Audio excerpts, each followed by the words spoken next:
नमस्कार, मैं हूं सुमित अवस्थी। शाम के 7 बज रहे हैं और वक्त हो रहा है झारखंड और जम्मू कश्मीर के एग्जिट पोल के नतीजों को जानने का। जी हां, क्या फिर से एक बार मोदी चमत्कार होने वाला है इन दो राज्यों में? क्योंकि मोदी का अश्वमेध जो लगातार चल रहा है मई के महीने से, वो तमाम राज्यों में बीजेपी को जीत दिला चुका है। क्या झारखंड और जम्मू कश्मीर का चुनावी गणित बैठने वाला है? क्या बीजेपी दोनों जगह पर बहुमत में आएगी? कुछ ही पलों में एग्जिट पोल के नतीजे आपके सामने होंगे। सबसे सटीक और सबसे भरोसेमंद एग्जिट पोल है हमारे लिए एक्सिस एपीएम का ये एग्जिट पोल है। और मैं आपको बता दूं, आप आज बहुत से चैनल्स पर, बहुत सी जगहों पर एग्जिट पोल देख रहे होंगे, लेकिन IBN 7 ही एकमात्र ऐसा चैनल है जिसने सभी एक एक सीट पर एग्जिट पोल कराया है। झारखंड की 81 और जम्मू कश्मीर की 87, यानी कुल मिलाकर 168 सीटें।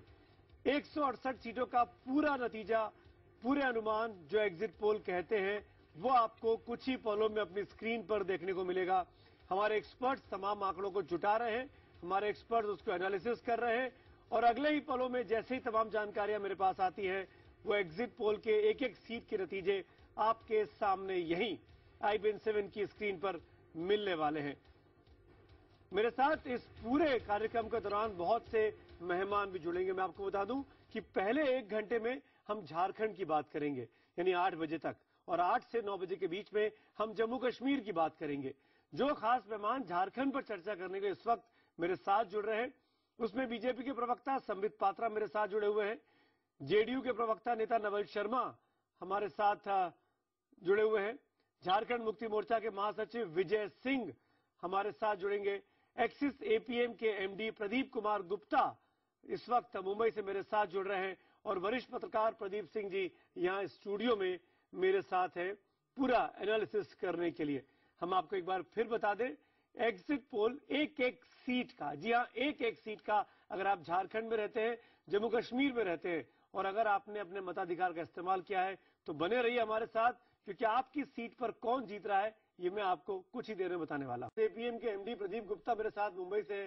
प्रदीप जी, अभी आपसे संपर्क नहीं हो पा रहा था, माफी चाहता हूं, आपसे शुरू में बात करनी चाहिए थी मुझे। मेथोडोलॉजी हमने समझाई, उम्मीद है कि आपने सुना होगा। एक एक सीट पर जाने की क्या जरूरत है? क्यों इतना माइन्यूटेस्ट सर्वे कराया गया? क्यों हमने एक एक सीट पर जाने की चीज तय की? जैसे कि आप सब जानते हैं कि भारत एक विशिष्ट देश है और यहाँ पर हर एक 10 किलोमीटर पे भाषा और डायनामिक्स बदल जाते हैं। तो किसी भी सीट को किसी के साथ जनरलाइज करना, ये हम नहीं समझते कि ये सही मेथोडोलॉजी है। तो जरूरी ये है कि हर सीट पर जाया जाए और उसका रुझान जाना जाए। इसलिए हम हर एक सीट पर जाते हैं और वहाँ की जनता, मतदाताओं से बात करते हैं और एक विशिष्ट प्रश्नावली के तहत हम बात करते हैं, जिस प्रश्नावली में सारी पार्टियों के चुनाव चिन्ह इंकित हैं। जी, तो चुनाव चिन्ह के आधार पर आप पूछते हैं? सिर्फ चुनाव चिन्ह नहीं, इसके दो पहलू हैं। प्रश्नावली और फेस टू फेस इंटरव्यू के दो पहलू हैं। पहला पहलू है कि हमें उनकी डेमोग्राफिक जानकारी लेना। डेमोग्राफिक जानकारी से तात्पर्य है उनकी इनकम क्या है, शिक्षा क्या है, जाति क्या है, ग्रामीण है, शहरी है और इनकम ग्रुप क्या है। ये इस तरह की जानकारी तो जैसी डेमोग्राफी हमारे हिंदुस्तान की है आम तौर पर जो माना जाता है कंसेंसस में, वैसी डेमोग्राफी का आप ध्यान रखते हो उस कॉन्स्टिट्यूंसी के बारे में जब आप जानते हैं? बिल्कुल, हर एक कॉन्स्टिट्यूएंसी की डेमोग्राफी अलग है, हर एक कॉन्स्टिट्यूएंसी के डायनामिक्स अलग है। इसके लिए ये बहुत जरूरी है कि जब हम उसके बाद पहला चरण है कि हम सारा फेस टू फेस इंटरव्यू करते हैं, जिसमें मैंने बताया डेमोग्राफिक जानकारी लेते हैं, और उसके बाद जो दूसरा चरण है मन की बात। मन की बात से मेन 3 चीजें होती है। एक है आकलन, दूसरा है उम्मीद और तीसरा है उपयुक्त। आकलन से संबंध है कि पिछली सरकार या पिछले कैंडिडेट का कार्यकाल आपको कैसा लगा। जी। उम्मीद से तात्पर्य है कि आपकी जो पिछली वोट देते समय जो आपने उम्मीद की थी उस सरकार या उस कैंडिडेट से, क्या वो उम्मीद पूरी हुई? क्या वो कैंडिडेट या सरकार उस उम्मीदों पे खरी उतरी? ये दूसरा है उम्मीद।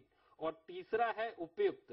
अब आपकी आने वाली सरकार या जिसके लिए आप मतदान करके आए हैं, उनके प्रति भी आपकी जरूर कोई ना कोई उम्मीद होंगी, तो आप उसके लिए किसको उपयुक्त मानते हैं? प्रदीप जी, आप रहिए मेरे साथ। चीजों की हम प्रदीप जी है हमारे साथ, विजय सिंह भी मेरे साथ जुड़े हुए हैं। विजय जी, मैं आऊंगा आपके पास, एक छोटे से ब्रेक के लिए जा रहा हूं, लेकिन झारखंड मुक्ति मोर्चा के लिए अच्छी खबर नहीं है। इस एग्जिट पोल से पता लग रहा है कि झारखंड मुक्ति मोर्चा अपनी सरकार झारखंड में खो रही है और बीजेपी को उसका सीधा फायदा मिल रहा है। विजय सिंह का रिएक्शन लेंगे छोटे से ब्रेक के बाद। आप देखते रहिए हमारी यह खास कवरेज, सबसे सटीक और भरोसेमंद एक्सिस एपीएम का सर्वे एग्जिट पोल IBN 7 पर तुरंत हाजिर होता है।